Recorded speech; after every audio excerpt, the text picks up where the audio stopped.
అప్పుల బాధలు వెంటాడుతున్నాయా? అయితే 6 జేవిఆర్ వారి జాతిరత్నాలు ధరించండి. తిరుమల అంశాలపై మాజీ ముఖ్యమంత్రి వైఎస్ జగన్మోహన్ రెడ్డి చేసిన వ్యాఖ్యలు ప్రస్తుతం దుమారం రేపుతున్నాయి. పరకామణి సంబంధించి అదొక చిన్న దొంగతనం అంటూ ఆయన చేసిన వ్యాఖ్యలు కానీ, అలాగే లడ్డు కేసుకు సంబంధించి కూడా ఆయన చేసిన వ్యాఖ్యలు కూడా ప్రస్తుతం విమర్శల పాలవుతున్నాయి. ప్రస్తుతం మనతో పాటు దీనిపైన స్పందించేందుకు జనసేన తిరుపతి నియోజకవర్గ ఇన్ఛార్జ్ కిరణ్ రాయలు ఉన్నారు. సార్, ఎలా చూడాలి? నిన్న జగన్మోహన్ రెడ్డి గారు చాలా తేలికగా అది చిన్న వ్యవహారం, పరకామణిలో స్వామివారి హుండీ సంబంధించి దొంగతనాన్ని అదేదో చిన్న అంశంగా కూడా కొట్టిపారేశారు. దాన్ని ఎట్లా చూడాలి?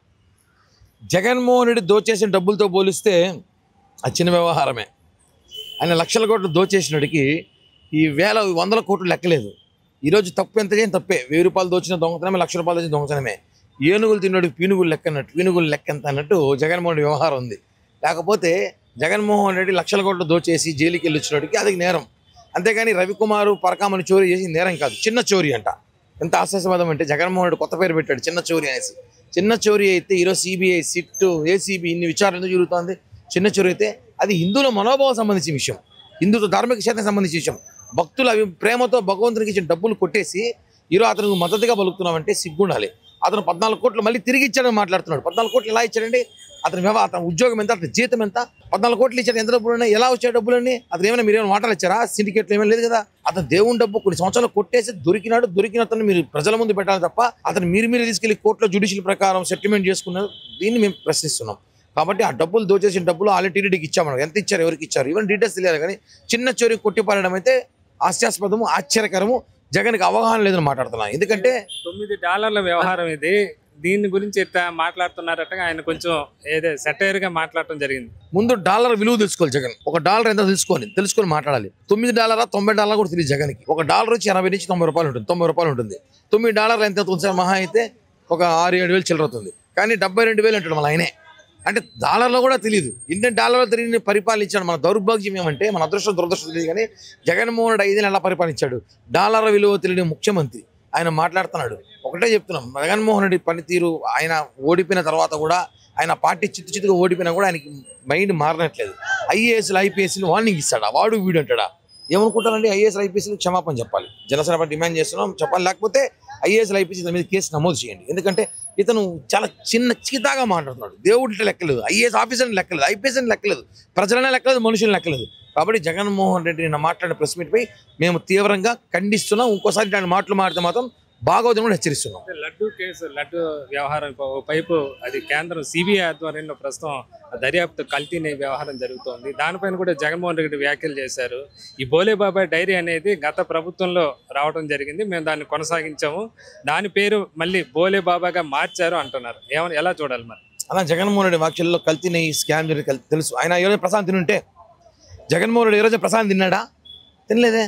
ఆయన ఈ చేతులు ఈ చేతితో ప్రశాంత్ పడేసిన రోజులు ఉన్నాయి. ఆయన ప్రశాంత్ తినుంటే ఆయన ప్రసాదం విలువ, నెయ్యి కల్తీ జరిగినది చెప్పుంటాడు. అసలు ఏం ప్రాబ్లం అంటే ఇక్కడ జగన్మోహన్ రెడ్డి మాట్లాడేది మీకు ప్రసాద్ ఎవిడెన్స్ ఉందంటాడు. అంటే ఏంది?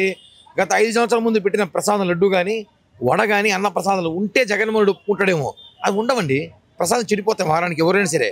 ఆ ప్రసాదం కాదు కావాల్సింది ఎవిడెన్స్ ఏమున్నాయి మా దగ్గర తెలుసా? మీరు కొన్న నెయ్యి డీటెయిల్స్, ఎవరు కొన్నారు, ఎంత కొన్నారు, ఎన్ని లక్షల టన్నులు కొన్నారు, ఏ లారీలో కొన్నారు, ఏ ట్రాక్టర్లో కొన్నారు, ఇవన్నీ ఎవిడెన్స్ ఉంది. దీని ద్వారానే కేసు నమోదు చేస్తాం, దీని ద్వారా పట్టుకుంటాం. బోలేబాబా డైరీలో అసలు ఆవులే లేదు, చుట్టుపక్కల ఆవులతో నెయ్యి రాలేదు. నెయ్యి ఎలా వస్తుంది? అది లేకుండా ఆవులకు నెయ్యి వస్తుంది సార్?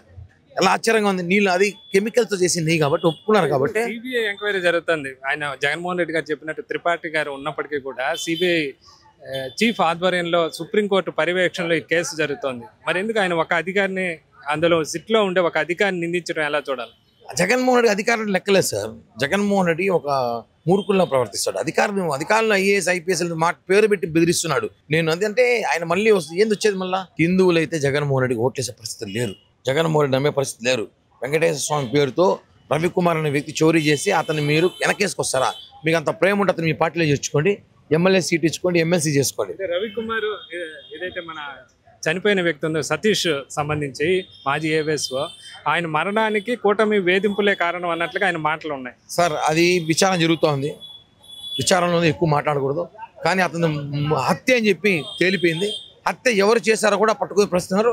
ఒకవేళ ఇప్పుడు పట్టుకున్నా కూడా ఇప్పుడు బయట పెట్టే పరిస్థితి, ఎందుకంటే వాళ్ళు పరారైపోతారని చెప్పి కూడా వాళ్ళు పట్టుకునే ప్రయత్నం జరుగుతుందని చెప్పి కూడా మాకు కొంతమంది అధికారులు చెప్పారండి. జగన్మోహన్ రెడ్డి వ్యాఖ్యల్లో చాలా తేలికగా ఇప్పుడు పరకమని చోరీ కానీ నిన్న ఏదో ఒక ఆలయంలో లడ్డు ఏదో అన్నట్లుగా ఆయన మాటలు కానీ ఎలా చూడాలి? తిరుమల శ్రీవారి ఆలయం అంటే మనకు తెలుసు, ప్రపంచవ్యాప్తంగా వస్తూ ఉంటారు. అలాంటి ఆలయానికి సంబంధించి ఇలాంటి వ్యాఖ్యలు ఎలా చూడాలి? భక్తుల మనోభావాలు ఎట్లా పరిగణించాలి?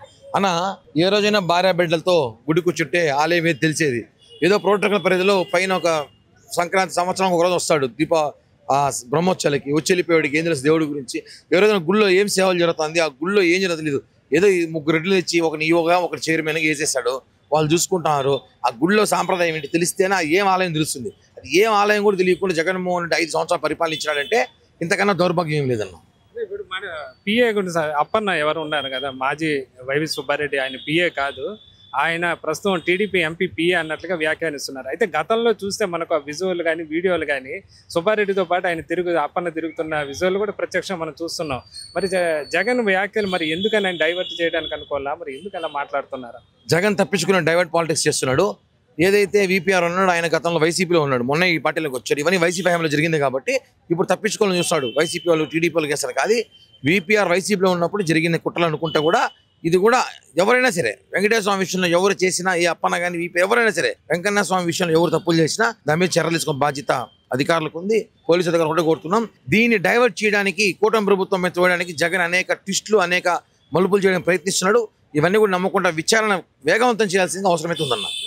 ఇప్పుడు గతంలో ఎప్పుడు టీటీడీ ఉద్యోగుల పైన కేసులు దాఖలైన ఈ తరహాలో ఇప్పుడు 11 మంది ఉన్నత ఉద్యోగులు, వాళ్ళు డిప్యూటీ స్టాఫ్ అధికారులు కూడా ఉన్నారు. దీంట్లో 11 మంది దానికి కేసులు పాలవటం వెనుక ఎవరు కారణం అంటారు? దానికి సంబంధించి నెక్స్ట్ అరెస్టులు ఎవరు ఉండబోవచ్చు? అలా గత ప్రభుత్వంలో 2 చైర్మన్లు ధర్మారెడ్డి 3 అరెస్ట్ అయ్యే అవకాశాలు చాలా ఉన్నాయి, కనిపిస్తున్నాయి. మనం తప్పించుకోవాల్సిన కుదరదు, ఖచ్చితంగా దొరుకుతారు. వీళ్ళందరూ సమక్షంలో కొంతమంది అధికారులు, టీటీడీలో అధికారులు బెదిరించి భయపెట్టో, వాళ్ళ కుల ప్రేమతోనో వాళ్ళు చేశారు. ఇప్పటికే కొంతమంది అరెస్ట్ అయ్యారు. వీళ్ళు అరెస్ట్ అయితే పూర్తిగా కేసు మొత్తం కూడా ప్రజలకు తెలుస్తుందన్న.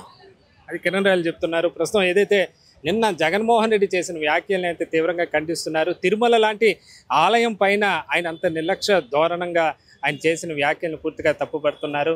అలాగే దీనిపైన త్వరలోనే అరెస్టులు ఉంటాయని, దానికి సంబంధించిన పూర్తి స్థాయిలో విచారణ కూడా జరుగుతుందని చెప్పి కిరణ్ రాయలు స్పష్టం చేస్తున్నారు. ఖచ్చితంగా దీంట్లో తప్పు చేసిన వాళ్ళు శిక్ష నుంచి తప్పించుకోలేరని వ్యాఖ్యానిస్తున్నారు. ఇది ఏదైతే జగన్మోహన్ రెడ్డి వ్యాఖ్యలపైన తిరుపతి ఇన్ఛార్జ్ కిరణ్ రాయలు స్పందన. కెమెరామ్యాన్ ప్రకాష్తో వర్మ, మనం టీవీ.